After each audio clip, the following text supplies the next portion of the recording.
প্রিয় বন্ধুরা, সবাই কেমন আছেন? আমি খুব ভালো আছি। আমি রান্নার ভিডিও শেয়ার করার জন্য চলে আসলাম প্রতিদিনের মতো। এই যে আমি রান্না করতেছি আজকে কাতল মাছ। কালকে রাত্রে আমার হাসব্যান্ড অফিস থেকে আসার সময় নিয়ে আসলো এই কাতল মাছটা। বেশ বড়সড়, প্রায় ৩.৫ কেজির মতো। তো আমি কি করব? আর এখন তো আমাকে মাছ রান্না করতে হবে। মেয়েরা ভাজি খাবে, আমাদের জন্য ঝোল। বড়, বড় মাছ হলে ওরা ভাজির মাছ খাবেই মাস্ট।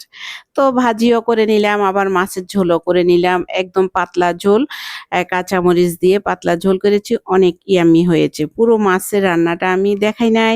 সাথে আছে ঢেঁড়স ভাজি। ডিম দিয়ে একটা ডিম ভেঙে দিলাম, ঢেঁড়স ভাজি করে নিলাম। সাথে আছে আবার রুই মাছও। রুই মাছ দিয়ে আমি রান্না করেছি ধুন্দুল দিয়ে। ধুন্দুল বা তরি আমি প্রতিদিনে বলি, কালকেও বলেছি। এখন ধুন্দুল, তারপর ঝিঙ্গা, লাউ, এগুলা আমার ঘরে এখন প্রতিদিন থাকবে। কারণ আমার হাসব্যান্ড একদম সব সময় এই যে গরমে ঠান্ডা জাতীয় তরকারিগুলা কিনে নিয়ে আসে।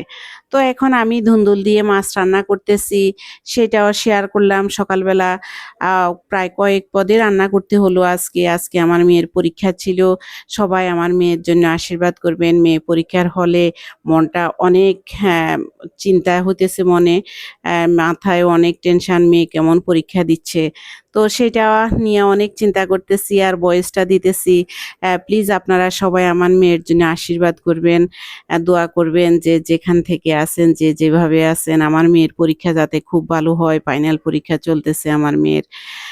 তো এই যে এখন আমি মাছটা আগে ভেজে তুলে রেখেছি। পেঁয়াজ সোমবারে দিয়ে আমি ধুন্দুলটা দিয়ে দিলাম। হলুদের গুঁড়া, মরিচের গুঁড়া, জিরা ধনিয়ার গুঁড়া, সাথে পরিমাণ মতো লবণটা দিয়ে আমি আসলে, আপনারা বলতে পারেন তেলটা একটু আমার বেশি হয়ে যায় সবসময় তরকারিতে। কেন জানি না। আমার মাছটাও দিয়ে দিলাম। কষানোটা অনেকটা হয়ে গেছে। পরিমাণ মতো ঝোলটাও দিয়ে দিলাম।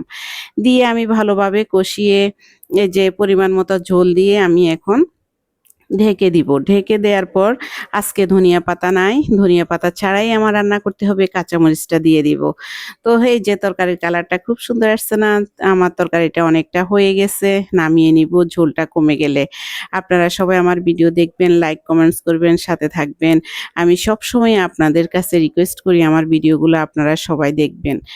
তো আজকে ভিডিওটা এই যে অনেকটা দেখেন ঝোলটা কমে আসছে। আমার তরকারি কিন্তু খুব সুস্বাদু হয়েছে। আর মেয়ের পরীক্ষা বলে কথা, একটু ২-১ টা তরকারি রান্না করেছি। আর মেয়ের জন্য চিন্তা করতেছি। আপনারা সবাই আমার মেয়ের জন্য আশীর্বাদ করবেন, দোয়া করবেন। আজকে এ পর্যন্ত ভিডিওটা এখানে শেষ করলাম। সবাই ভালো থাকবেন, সুস্থ থাকবেন। আমার জন্য আশীর্বাদ করবেন। টাটা।